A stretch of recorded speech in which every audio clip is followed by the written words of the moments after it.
ምድር ላይ አጋንንት የሚጠሩበት ሀገር ላይ ተቀብረዋል። መቃብራቸው እንኳ በታሪካዊ ቦታ አልነበረም። የኑሃሚን ባልና ልጆች አገር የሌላቸው ሆነው ስለ እንጀራ ሞቱ። ስለ እንጀራ አገር አልባ ሆነው ስለ እንጀራ ሞቱ።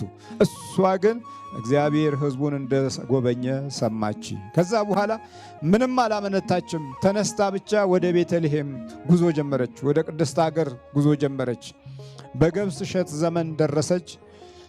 እዛ ያለውን የመጀመሪያውን የበረከት ኃይል እንደቀመሰች ስሜን ባካችሁ ኑሃሚን እያላችሁ አትጥሩ ብላ ጮኸች። ማራ በሉኝ አለች። ትጸልይ ነበረ። የሀገሬን እንጀራ ሳልበላ እንዳልሞት እያለች ባሌና ልጆቼ እንደሞቱት እኔ ከሀገርህ ከመንፈሳዊ ታሪክህና ከቦታህ እንዳልቀር እያለች ስትማጸን የነበረች ሴት ኑሃሚን አሁን አገሯ ስትገባ ማራ በሉኝ አለች። እግዚአብሔር እንደማያየው ማየት ካልጀመርን፣ እግዚአብሔር ማየት እንደሚችለው ማየት ካልቻልን፣ እግዚአብሔር እንደሚያየው ማየት ካልወደድን ልክ እንዲህ ነው የምንለው። በኑሮም በጊዜም በዘመንም ማራ በሉኝ ማራ በሉኝ አለች። ምን ማለት ነው? ሁል ጊዜ ሕይወቷ፣ ዘመኗ፣ ታሪኳ የመረራት ሴት በሉኝ ማለት ነው። ኑሃሚን ማለት የደስታ ምንጭ ማለት ነው። ግን እንዴት አሁን ይሄ ስሜ አይደለም አለች። ከሰው ሀገር የኖርኩበት ከሰው ምድር የኖርኩበት ስሜ አይደለም፣ ስሜ አይደለም። ለምንድነው ባሏ ድንገት ተነስቶ ይችን ሀገር ካለቀቅን በረሃብ መሞታችን ነው ብሎ እግዚአብሔር እንደሚያየው አይደለም ያየው። እሱ እንዳየው ነው ያየው። እሱ እንዳሰበው ነው ያሰበው። በስውር የሚያይባትህ ምን ይልሃል? በምን ይከፍልሃል? በግልጽ ይከፍልሃል። ታየዋለህ ብቻ። በምትጸልይበት ነገር ላይ የምታየው ነገር አለ። በምትማጸነው ነገር ላይ የምታየው ነገር አለ። ከዚህ በፊት ስለቶች የተሳላችሁ አላችሁ። ካለብኝ ችግር ብታወጣኝ ብላችሁ ተሰላችኋል። አዎ ወጥታችኋል። አንዳንዴ ስለቱም ተረስቷል። አንዳንዴ እንሰስታለን። እንናገረውና የምንሰራው መካከል ልዩነቶች ይመጣሉ። የሐሳብ ውጊያዎች አሉ። የዲያብሎስ አሰራር ደግሞ አለ። እነዚህ ሁሉ ተካተው በግልጽ የሚሰጠን አባታችን ላይ እናጉረመርማለን። የተሳልነው ስለት ግን ደርሷል። በስውርም በሚያባትህ ተናግረሃል።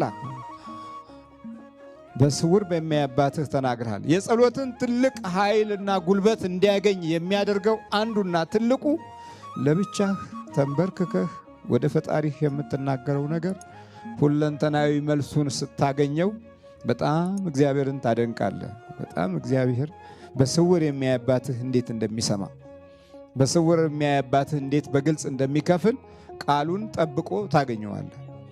ቃሉን ጠብቆ ዛሬ የማይመስልህን ነገ ታየዋለህ።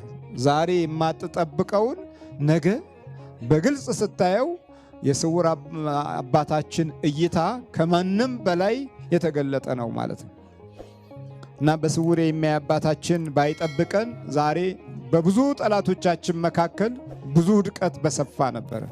ስለዚህ ከዚህ ውስጥ አንዱ ጾማችን ነው። ለትውልድ መጾም አለ፣ ለሀገር መጾም አለ፣ ለቤተሰብ መጾም አለ፣ ለወገን ለጎረቤት መጾም አለ። የቀደሙ አባቶቻችን እኮ ለሁሉም ነበር የሚጾሙት።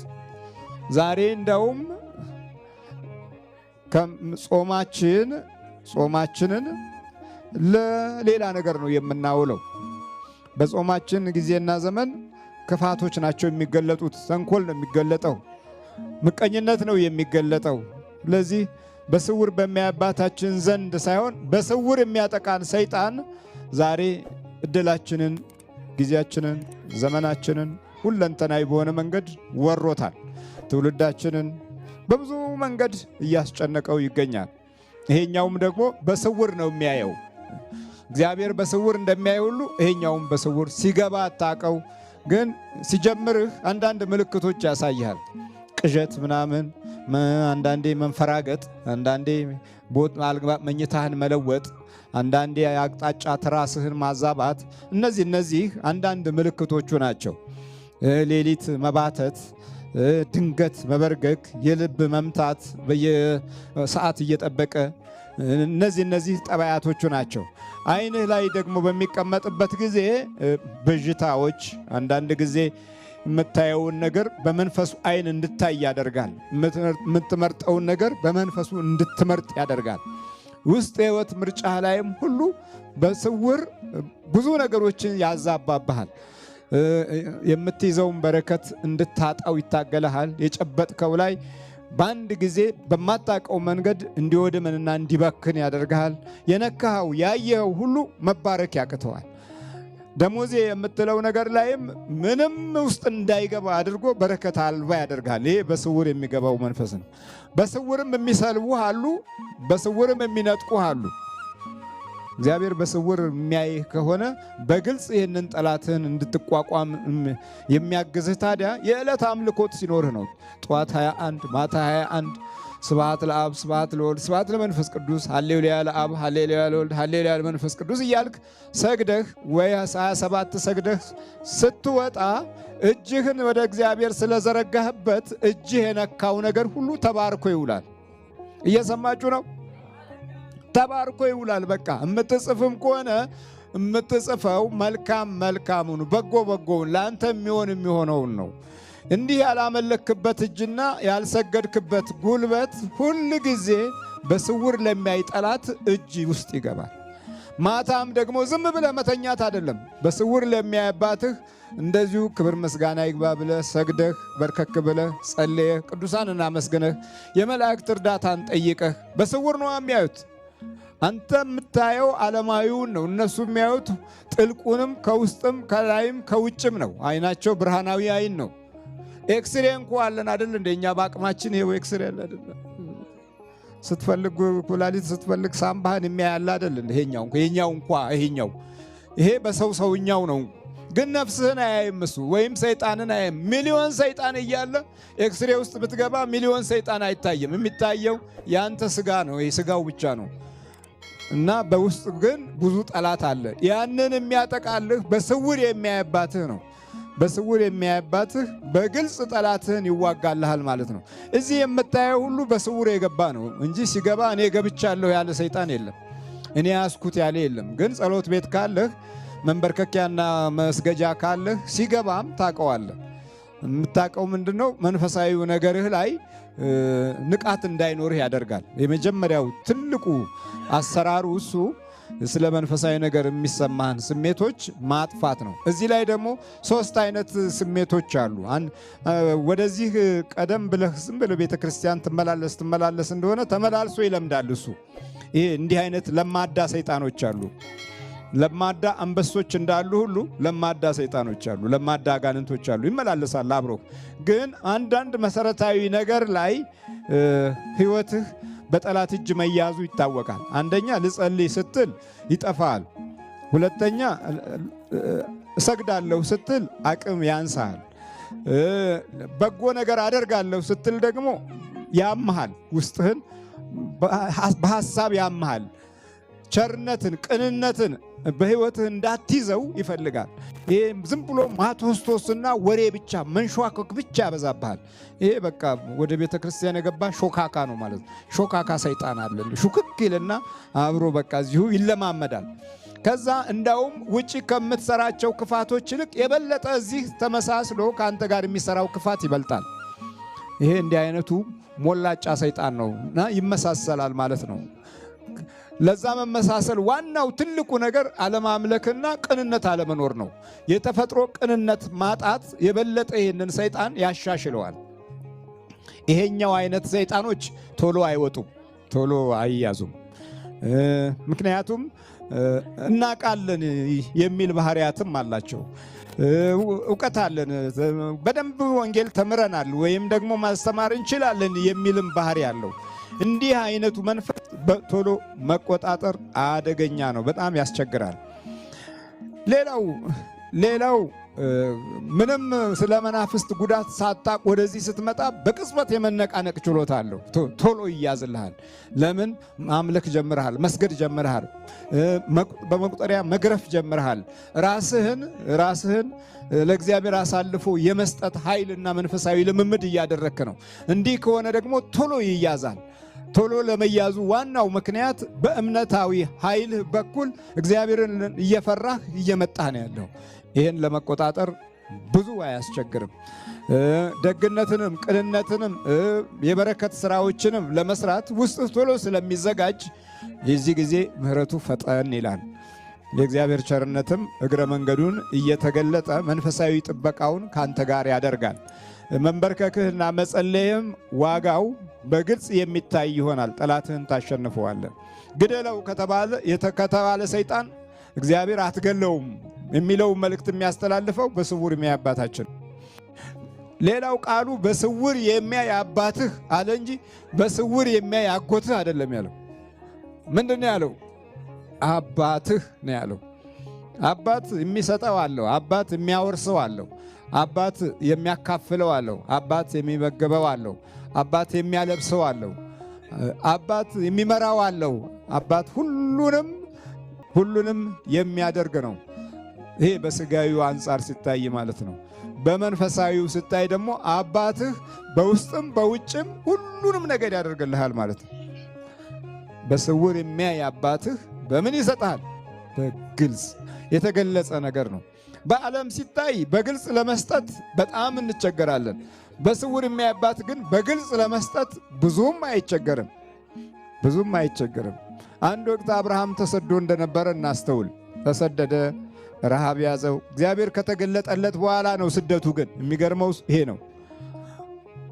እዛው ነው ዘፍጥረት 12 ላይ ስታነቡ ሁለት ነገር ታያላችሁ። ሲባርከው፣ ሲቀድሰው፣ ተለይ ከወገኖችህ ሲለው፣ ከሀገርህ ውጣ እኔ ወደማሳየህ ምድር ሂድ ሲለው ከቆየ በኋላ በሀገሪቱ ላይ ረሃብ መጣ። እግዚአብሔር ከተገለጠ በኋላ ከዛ ራበው፣ ተጨነቀና በቃ ወደ ግብፅ እንሂድ አለ። ያ ሁሉ ታሪክ፣ ያ ሁሉ ነገር አሁን ዝም የሚልበት ጊዜ አለ። ዝም አለው። ከዛ ግብፅ ደረሱና ምን አለ? አንቺ ሳራ ቆንጆ ነሽ። ሳራ ማለት ልዕልት ማለት ነው። በዕብራይስጥ ሳራ ማለት ልዕልት ማለት ነው። አንቺ ልዕልት ቆንጆ ነሽ፣ ውብ ነሽ፣ ግን እኔ ባሌ ነው አትበይ ባክሽ። አንቺን ለመውሰድ ብሉ ባሌ ነው ስትይ እኔን ይገሉና አንቺን ይወስዱሻል።